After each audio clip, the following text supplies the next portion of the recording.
पूछता है सवाल भारत के प्रधानमंत्री से विनोद यादव आज कि देश में आप जिस तरह से काम कर रहे हैं, हिंदू राष्ट्र के लिए, हिंदुओं के लिए, हिंदू का मुद्दा हर जगह उठाते हैं, लेकिन पूरे देश में आज गौ हत्याएं धड़ल्ले से हो रहा है और आप कर क्या रहे हैं?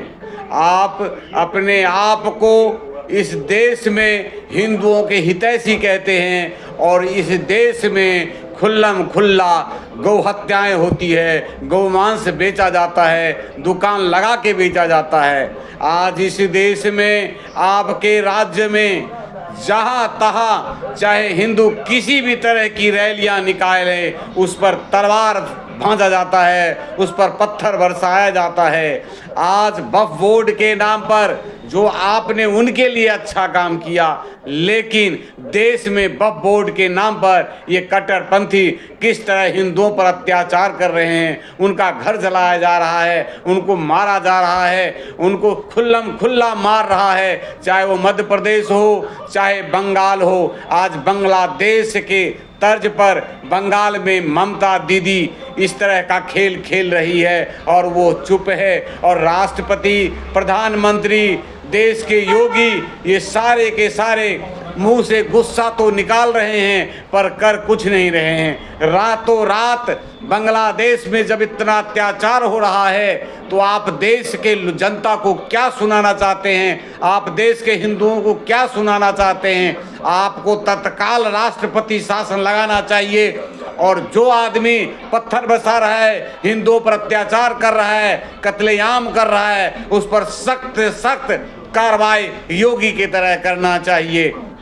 नहीं तो देश में जिस तरह देशद्रोहियों का आवाज़ बुलंद हो रहा है, बिहार के तेजस्वी लालू प्रसाद यादव का बेटा जो अपने आप को यादव कहता है, उसे पूरे देश के यादवों को उस पर शर्म आता है जब वह स्टेज पर कहता है इंशाअल्लाह हम आपके साथ हैं, इंशाअल्लाह जब हम आपके साथ रहेंगे, हम एक रहेंगे तो हमारा कोई कुछ नहीं बिगाड़ेगा। ये भूल गया लालू प्रसाद का बेटा कि मैं कृष्ण का वंशज हूँ, सनातनी हूँ, श्री राम का वंश का हूँ। फिर आप कैसे कह सकते हैं गर्व से कि मैं कृष्ण का वंशज हूँ? आप किस हक से यादवों से वोट मांगते हैं, देश के सनातनियों से वोट मांगते हैं? आपको चुल्लू भर पानी में डूब के मर जाना चाहिए।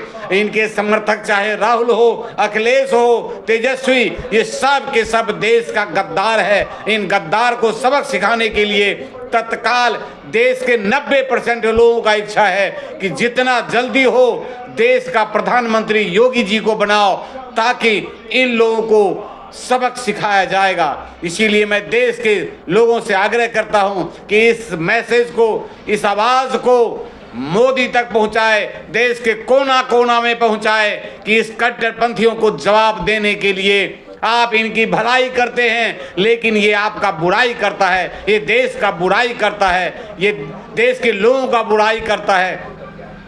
आप योगी जी ने सही कहा था, 1000 मुस्लिमों के बीच में एक घर या 1000 घर हिंदू नहीं रह सकता, लेकिन 1000 हिंदुओं के बीच में एक मुस्लिम अपना सारा पर्व मनाता है और खुशी से रहता है और इज्जत से रहता है। आज देश में ये हाल है। इसीलिए मैं योगी जी से कहना चाहता हूं, आप मोदी जी पर और देश के जनता से कहना चाहता हूं कि आप मोदी जी पर आवाज़ उठाएं और मोदी जी को बोलें कि आप अपना पद छोड़कर योगी जी को सौंप दें और देश का कमान योगी जी को दें, ताकि देश में जो आज मन की बात करते हैं, मन की बात करने वाले अच्छी तरह याद कर लें कि देश के जनता के मन की बात क्या है और मन में क्या चल रहा है। आज देश में जो आतंक मचा रखा है, हिंदुओं को सुरक्षित अपने आप को महसूस नहीं कर रहा है, उसको ठीक करने के लिए